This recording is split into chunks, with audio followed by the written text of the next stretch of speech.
Good morning, dear students. Wish you a very lovely good morning. And today we are going to start sixth chapter of your empty book, which is Frog That Rode a Snake. So let's see what's in this chapter. Let's begin. There was an old snake named Mandyavishya who lived near a mountain. Due to his old age, he was unable to pray a frog. So this story is about a old snake which is very old and lives near the mountain, and he is too old to catch a frog and feed it. Now he thought, I am too old to hunt for food. I will not be able to live long without food, and it is only going to make me weaker to hunt as well.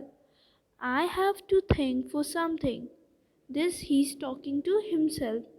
The snake Mandhavishya is talking to himself that if he will not eat something, he will become weaker and weaker day by day. So he was thinking about some plan. Suddenly, an idea struck him. As planned, he went to a nearby pond, which was full of frog, and relaxed on the bank of the pond without any intention to hunt. So he got an idea, and because of that idea, he went to the bank of the river, of the pond, and there near the pond there were so many frogs who were living there. So what he did,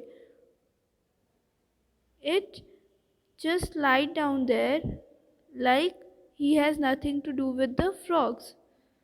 So what happens then? At first the frogs run away, but as he was not hunting, the frogs gathered some courage and approached him. So what he did, it was his plan that he went to the pond and lay there. While lying, he was not hunting a single frog. Snake's nature is to hunt the small creatures and eat them, like frog or mouse or anything. But this snake was doing that it was lying just near the pond and not hunting any of the frog. First of all the frogs were very afraid that the snake has came to eat them. But after seeing that it is not hunting any frog, they gathered some courage and come to talk to the snake. One of them asked, "O snake, why do you not hunt as is your behavior?" The snake replied casually, I have no desire for food, as I am unfortunate. I'll explain to you. Last night, when I was wandering about in search of frog, it means wandering means when he was moving here and there in search of frog, I bit a Brahman's son. In frustration of not finding any prey, the Brahman cursed me. He said, From now onwards you shall be able to do nothing but serve frogs. You will have to live off what frogs offer to you, and so I lie here. I to serve any frog who want my services. So what was his plan? He lied there and he lied to the frogs that the last night he was on a hunt and wandering here and there in the search of frog, and then only he, while not finding any frog for his prey, what he did, it just bit a Brahman's son, and in return Brahman cursed him and said him to be the servant of the frog, to serve the frogs.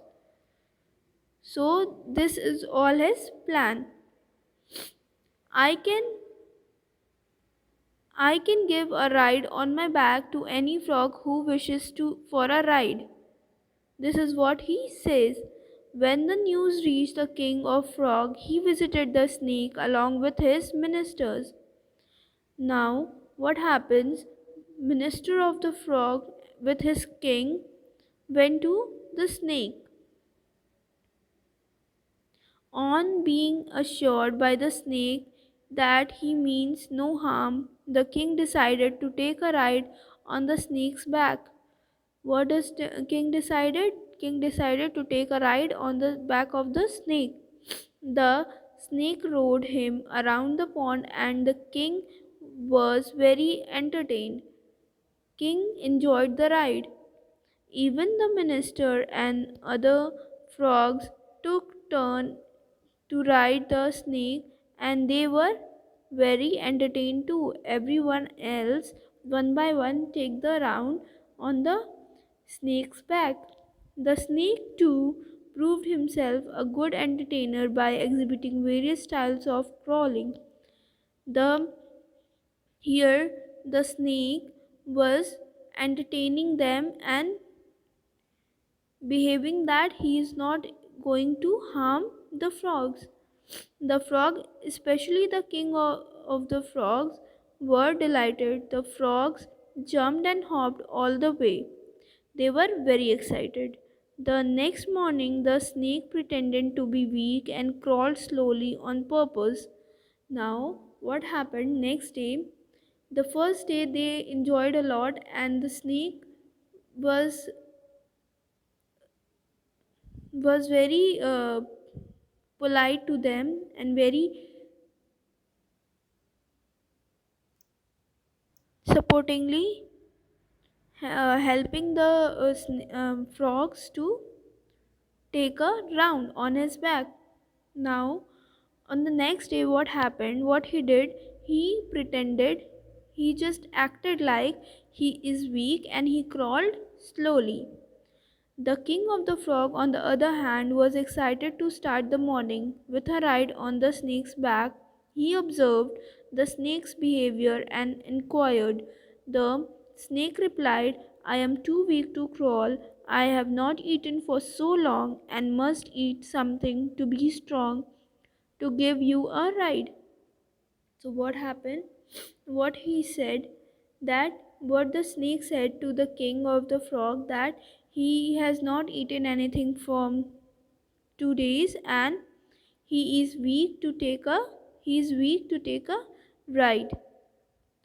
The king of the frog thought for a while, consulted his ministers, and decided that they must serve the snake one frog a day to keep him strong. What all they decided that they will provide a frog on every day to the snake to keep him strong. Then what that this was what the snake had planned for. This is all the planning of the snake which is coming true. He praised the kindness of the king of the frog and the other frogs gave him and the other frogs a ride on his back. From then onwards, the snake gave ride to frogs and got to eat one frog every day. In a short time, he regained strength. On the other hand, the king of the frog was too excited to realize the frog was rapidly decreasing in number and there were only a handful of them that remained. So, because of this, what was happening there? That the number of the frogs was decreasing day by day because they were offering one frog each day to the